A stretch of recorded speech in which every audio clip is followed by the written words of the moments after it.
Pertanyaan pertama, ceritakan tentang diri Anda. Ya orangnya ya, penyabar, supel, banyak teman,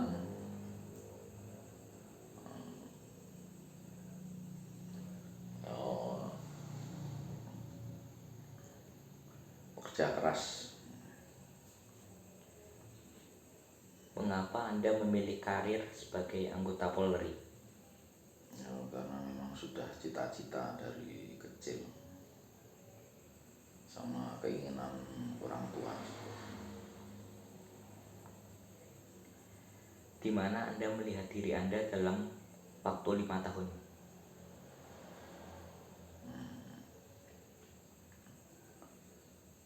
Ya dalam keluarga, karena saya cinta keluarga. Dan selama ini juga keluarga itu segala-galanya. Jadi dimanapun saya berada itu ya yang dalam benak saya keluarga. Ceritakan tentang kualifikasi atau kualifikasi akademik Anda. Akademik umum apa polisian? Kepolisian sama umum. Kalau umum dulu saya terakhir lulusan itu SMA.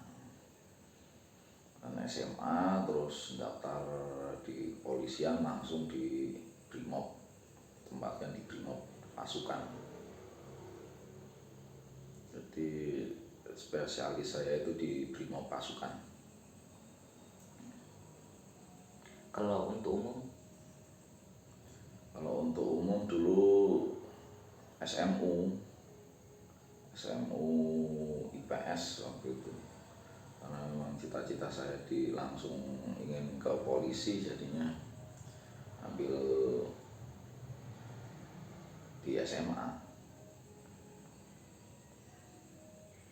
Berikan contoh saat Anda berhasil mengorganisir sekelompok orang yang beragam untuk menyelesaikan tugas. Contohnya ya kayak pas pengawalan waktu itu, kalau enggak ya pas ini pengamanan supporter bola itu. Jadi waktu itu agak ricuh, ribut, ya mau nggak mau ya harus ditertibkan gitu. Mereka juga ya lambat laun ya tertib. Terus sama pas pengawalan di kereta api itu banyak. Waktu belum, kereta api masih belum serapi sekarang. Ya mau nggak mau ya menetrika penumpang yang nggak menyalahi aturan itu ya memang harus agak tegas biar mereka mau tertib.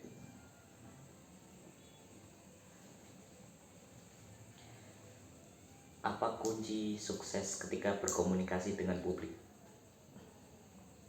Ya intinya harus bersabar, jangan represif, jangan terlalu represif. Jadi kita harus ngerti keinginan mereka, kita juga harus bersabar biar terjalin komunikasi yang baik. Mereka juga nggak salah pengertian sama kita, ya pintar-pintar ngomong ya biar komunikasi itu lancar. Jadi kita itu nggak harus main keras, atau kita lihat situasi. Kalau mereka itu masih istilahnya megang aturan, masih bisa sesuai aturan, kita juga nggak terlalu ini juga. Jadi intinya yang penting kalau komunikasi dengan orang lain, dengan masyarakat, kita juga ya harus ngerti mereka gitu intinya.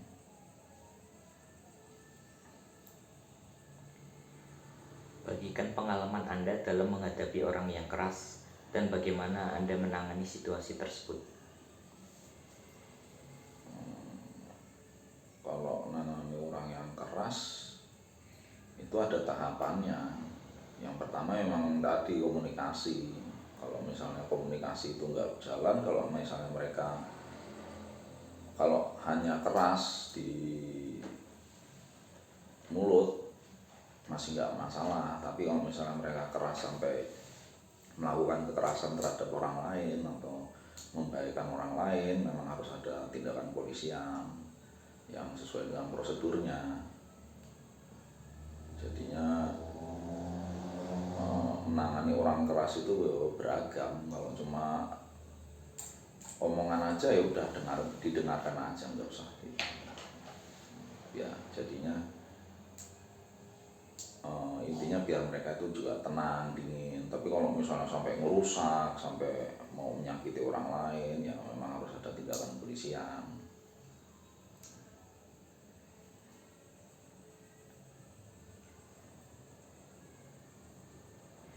Ceritakan bagaimana Anda mengatur, merencanakan, dan memprioritaskan pekerjaan Anda. Ya, di kepolisian itu kan ada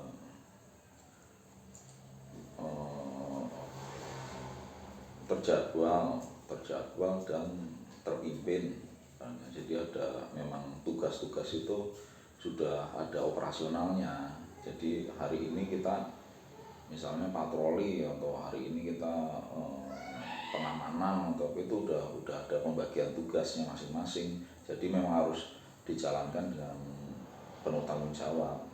Waktu itu tugas itu saya sebagai apa ya memang harus dijalankan seperti itu, ya dijalankan. Kalau misalnya ada perintah pimpinan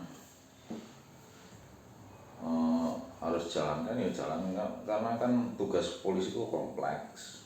Mungkin sekarang harinya tenang, kita bisa standby, misalnya diisi waktu dengan latihan. Tapi kalau misalnya situasi seperti ada kejadian kerusuhan kemarin tuh kayak yang tiba Barasari, ya harus siap, kita harus siap berangkat, ya secepatnya kita harus menjalankan tugas.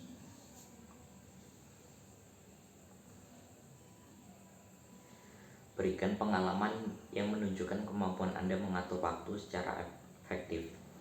Apa tantangan dan hasilnya? Kalau mengatur waktu itu sebetulnya ada ditentukan dari dinas, jam dinas. Jadinya kita itu kayak selama jam dinas memang kita nggak boleh meninggalkan kantor atau tetap standby. Waktu misalnya di luar jam dinas pun, kalau misalnya tugas memanggil, ya kita harus siap. Jadinya manajemen waktu itu ya pintar-pintar ya, anggota kepolisian yang pintar-pintar kita itu. Kalau misalnya memang betul-betul di negara memanggil, tugas memanggil, itu sering sekali itu kayak gitu. Ya kita harus siap, walaupun sesibuk apapun di rumah atau sedang mengerjakan apa. Kalau tugas memang sudah tugas memanggil, ya waktu setiap waktu itu ya memang jadi memang udah tanggung jawab kita untuk bertugas. Ya gimana lagi, memang udah tanggung jawabnya.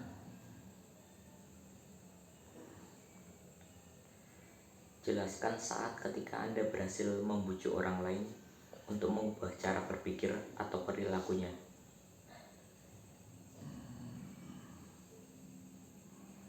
Ya kalau menghadapi situasi, misalnya kita tuh memang harus anggota polisi itu memang harus pintar membaca situasi. Kalau misalnya ada orang yang memang agak melanggar aturan, dan dia harus intinya diomongin, dibilangin, ya pertama memang secara baik-baik. Tapi selama pengalaman saya memang kalau ada orang yang agak ini misalnya ya melanggar aturan, atau kalau sepanjang dia itu diberi pengertian itu dibilangin kalau hal itu ya salah, Anda harus seperti ini gini-gini ya. Tapi sepanjang pengalaman saya ya rata-rata yang mereka ngerti. Jadi nggak selama pengalaman saya di polisi itu nggak ada masalah. Kalau ada orang baratnya apa ya di luar aturan gitu. Karena saya sendiri kan tugas di polisi kan manut ikut aturan yang berlaku, undang-undang segala macam. Jadi selama ini nggak ada masalah. Apa bagian yang paling menantang dari melatih staf dalam prosedur kerja polisi yang benar? Kalau bagian yang menantang itu ya kalau sesama rekan kerja itu biasanya sama kalau ada anak-anak baru masuk, nah itu menantang karena melatih disiplin mereka itu yang memang membentuk karakter mereka itu kalau anak anggota baru itu yang harus sesuai dengan aturan di Brimob itu ya seperti ini seperti apa gitu. Ya cara mendidik mereka itu ya memang intinya biar seperti seniornya itu, biar mereka itu nggak melenceng atau gimana, tapi memang intinya sih biar mereka menjadi polisi yang sejati itu ya itu tantangannya ya gitu. Pertanyaan terakhir, bagikan pengalaman di mana Anda berhasil berkoordinasi dengan orang lain. Bagaimana dengan upaya koordinasi yang kurang berhasil?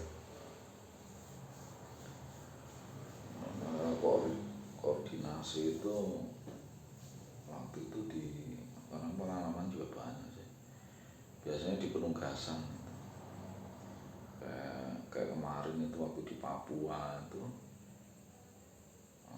karena memang orang Papua juga majemuk karena mereka juga ada banyak suku, tapi mereka itu kalau ngerti polisi itu ini juga sih nggak ada masalah sih, mereka itu malah justru menghormati kalau di sana. Jadinya kalau dibilangin itu malah ngerti. Tapi ya pernah juga ada yang ngeyel gitu, tapi kalau misalnya ngeyel itu ya ini aja jadinya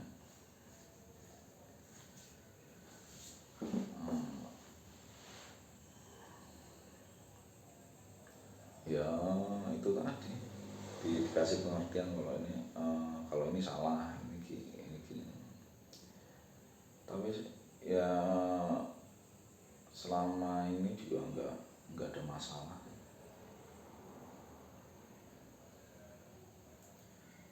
Terus kalau di masyarakat juga memang kadang-kadang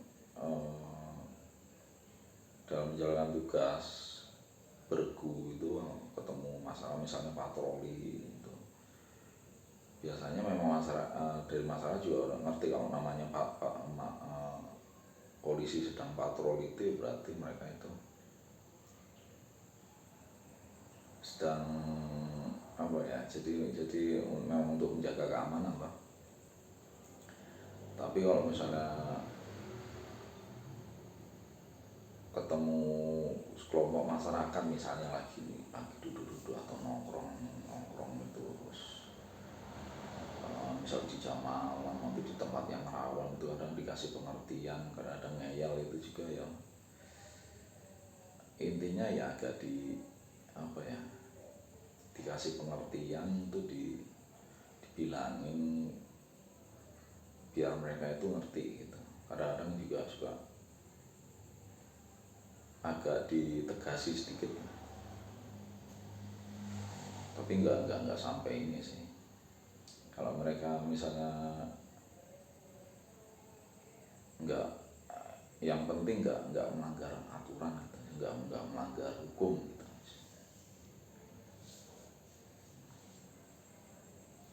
Untuk menutup wawancara kali ini, saya ingin mengucapkan terima kasih kepada Bapak Antonius yang telah berkenan untuk saya wawancarai kali ini. Untuk kekurangannya mohon maaf. Terima kasih. Selamat malam.